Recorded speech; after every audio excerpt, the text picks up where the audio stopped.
Get ready, start.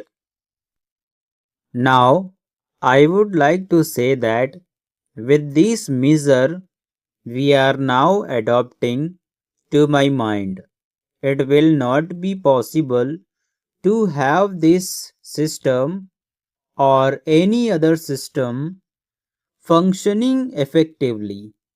The number of clauses that we have included are so restrictive and rigid that it will not be possible for any system to function in this country. If at all it is able to function, it will be able to function with a lot of difficulties. It will be said afterwards that the industrial sector, particularly the private sector, has not been able to deliver the goods.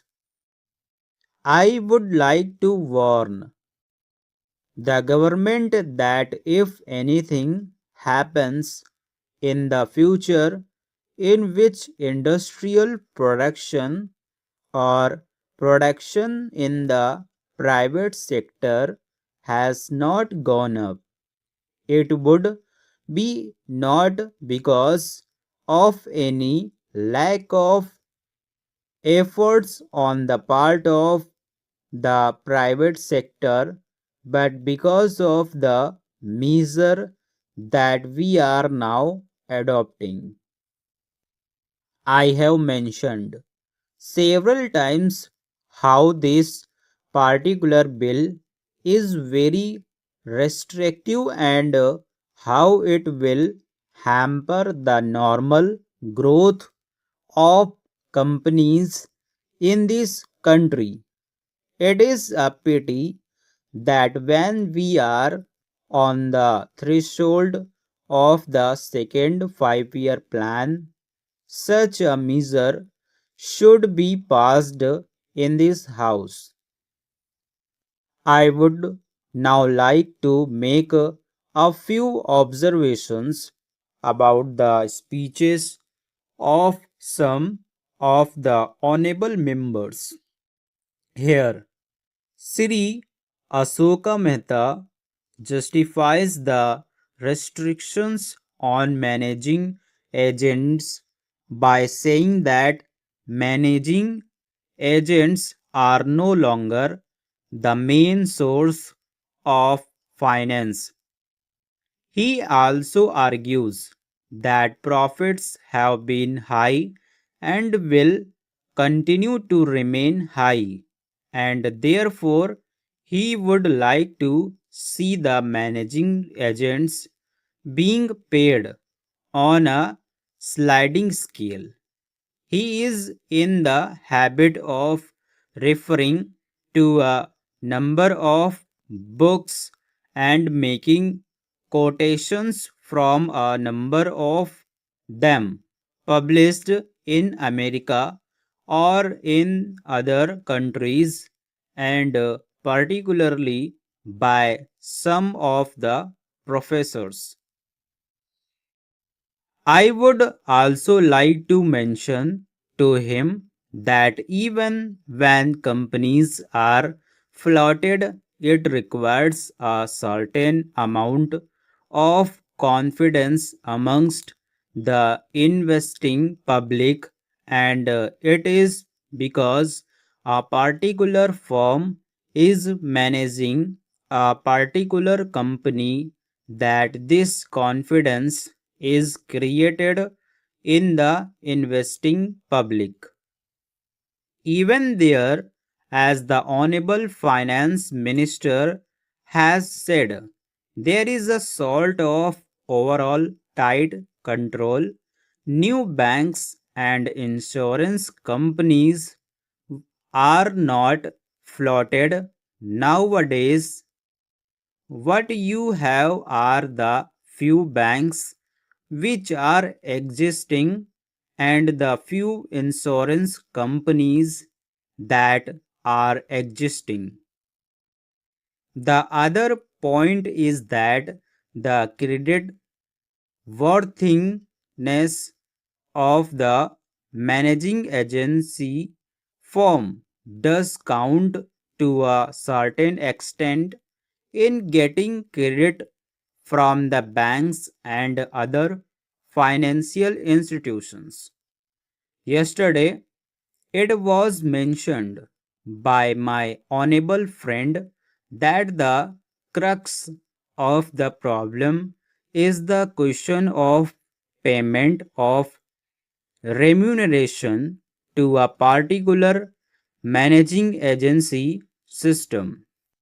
He said that in this bill, a definite encouragement has been given to the alternative type of management, namely the managing director or the manager, where an individual has been permitted to take 5%, while in the case of the managing agency, it has been permitted to take about 10%. I would like to point out to him that it is not merely the question of remuneration which will decide the alternative type of management.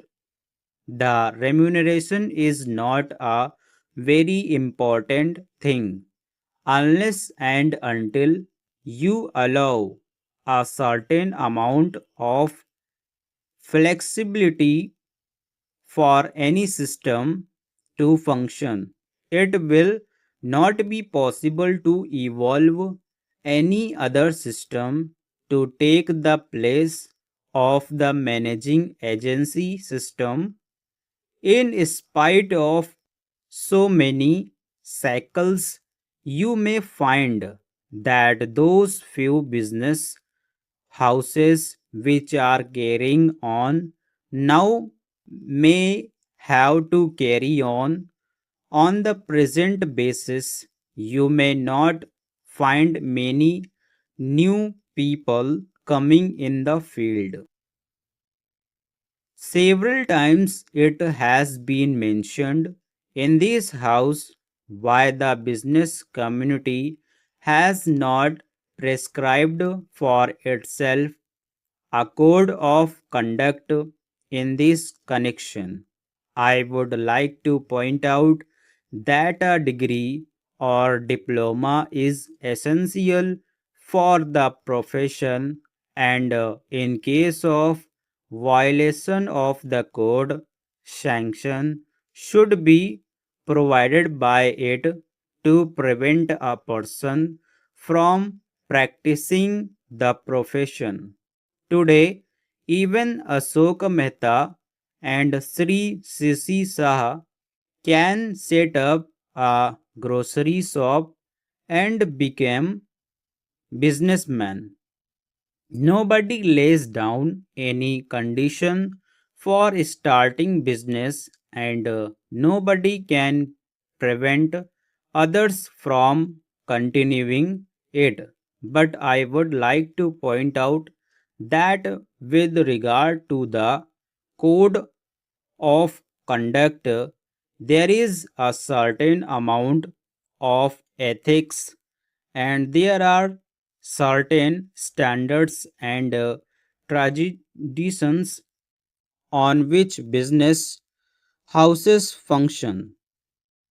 If a particular firm has not got proper ways of managing its business, you will find that that business house will find it difficult to function, and it would be difficult for it to command the confidence of the business community.